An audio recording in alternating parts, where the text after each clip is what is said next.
क्या हिंदू धीरे धीरे विलुप्त हो रहे हैं?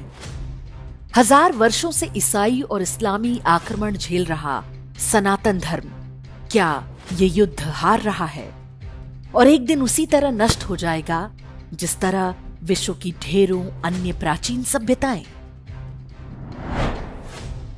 वर्ष 1914 में यूएन मुखर्जी ने एक पुस्तक लिखी, हिंदूज अ डाइंग रेस, अर्थात हिंदू एक मरती हुई प्रजाति। यूएन मुखर्जी सेना में लेफ्टिनेंट कर्नल थे और भारतीय मेडिकल सेवा के अधिकारी थे। वर्ष 1911 की जनगणना को देखकर ही यूएन मुखर्जी ने देश बंटने और शीघ्र ही अलग मुस्लिम राष्ट्र बनने की भविष्यवाणी कर दी थी। ध्यान देने की बात है कि उस समय आरएसएस नहीं था।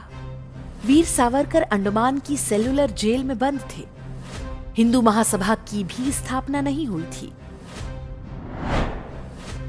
तब भी यूएन मुखर्जी ने वो देख लिया जो पिछले 100 वर्षों में 1 दर्जन से अधिक नरसंहार और 1/3 भूमि से हिंदुओं के सफाए के बाद भी सेकुलर हिंदू और उनके राजनीतिक दल नहीं देख पा रहे हैं। यूएन मुखर्जी की इस पुस्तक के छपते ही सुप्तावस्था से कुछ हिंदू जागे। अगले ही वर्ष यानी 1915 में पंडित मदन मोहन मालवीय जी के नेतृत्व में हिंदू महासभा का गठन हुआ।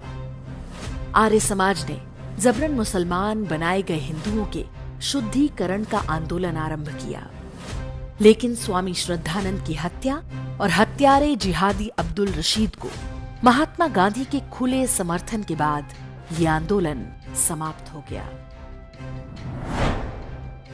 फिर वर्ष 1925 में हिंदुओं को संगठित करने के उद्देश्य से राष्ट्रीय स्वयं सेवक संघ बना, लेकिन ये सारे मिलकर भी वो नहीं रोक पाए जो यूएन मुखर्जी ने लगभग 35 वर्ष पहले ही देख लिया था। गांधीवादी अहिंसा ने इस्लामिक कट्टरवाद के साथ मिलकर मानव इतिहास के सबसे बड़े नरसंहार को जन्म दिया। इसी का परिणाम था कि काबुल से लेकर कराची और ढाका तक करोड़ों हिंदू साफ हो गए, या तो मार दिए गए या अपने पूर्वजों का धर्म छोड़ना पड़ा। जो बची खुची भूमि हिंदुओं को मिली वो हिंदुओं के लिए आधुनिक संविधान पर आधारित थी और इसमें भी मुसलमानों की शरीयत की छूट दे दी गई। हिंदुओं के धर्मांतरण की छूट, 4/4 शादी की छूट, जब चाहे तलाक की छूट, अलग पर्सनल लॉ की छूट, हिंदू तीर्थों पर कब्जे की छूट। हिंदू आज एक बच्चे पर आ गए हैं, लेकिन उनके लिए आबादी बढ़ाना मजहब की सेवा का काम है। जो लोग इसे केवल भाजपा बनाम कांग्रेस की राजनीति समझते हैं, उन्हें एक बार इस स्थिति की गंभीरता पर विचार करना चाहिए कि वर्ष 1915 से लेकर 2015 तक क्या बदला है। हमें आज भी अपने भविष्य के संदर्भ में कोई जानकारी या चिंता नहीं है। आज भी संयुक्त इस्लामिक जगत हम पर दबाव बनाए हुए है कि हम अपने तीर्थों पर कब्जा सहन करें। जब वो हमारे देवी देवताओं, त्योहारों और परंपराओं का उपहास करें, तो हम उन्हीं की भाषा में पलटकर जवाब भी न दे पाए। मराठों ने बीच में आकर 100-200 साल के लिए इस स्थिति को रोक दिया था, जिससे हमें थोड़ा और समय मिल गया है, लेकिन ये संघर्ष अभी समाप्त नहीं हुआ है। अपने बच्चों को देखिए, आप उन्हें कैसा भविष्य देना चाहते हैं? मरती हुई हिंदू नस्ल जैसा कि 1915 में यूएन मुखर्जी लिख गए थे? ये सोच सही नहीं है कि हिंदू कभी एक नहीं हो सकते। हिंदुत्ववाद आज भारतीय राजनीति की मुख्य धारा है।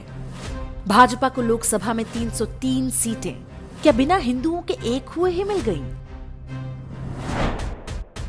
एक व्यक्ति और समाज के रूप में हम अब भी नहीं जागे तो हमारे बच्चे अरबी मानसिकता के गुलाम, किसी बूढ़े की चौथी बीवी या आत्मघाती हमलावर बनेंगे। इसके लिए केवल और केवल हम दोषी होंगे।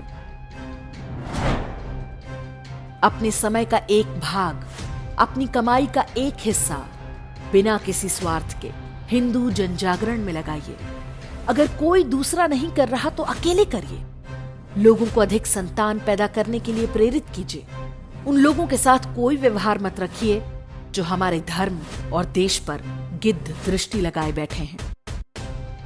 ये भ्रम छोड़ दीजिए कि उनमें भी कुछ लोग अच्छे होते हैं। जो अच्छे होते हैं वो भी वही किताब पढ़ते हैं जो बुरे हैं। सारी बुराई की जड़ वो किताब ही है। अपने हिस्से का युद्ध लड़िए और विश्वास रखिए। हिंदू डाइंग रेस नहीं है, हम सनातन हैं और ये आखिरी सदी है जब हम लड़ सकते हैं। इसके बाद हमारे पास भागने के लिए कोई जगह नहीं बचेगी।